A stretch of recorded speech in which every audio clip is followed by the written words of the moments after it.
এই শহরে দেখবেন যে মানুষকে ওইরকম ভাবে মূল্যায়ন করে না, কেউ কারোর দিকে তাকানোর সময় নেই। আমি প্রায় সময় দেখি রাস্তার ফুটপাতে কত মানুষ অসহায় হয়ে পড়ে আছে, মানুষ খুবই অসহায় হয়ে পড়ে থাকে রাস্তার ফুটপাতে বলেন।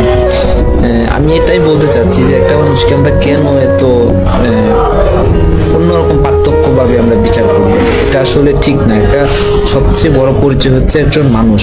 আমি মানুষ, আপনি মানুষ, আমরা সবাই মানুষ।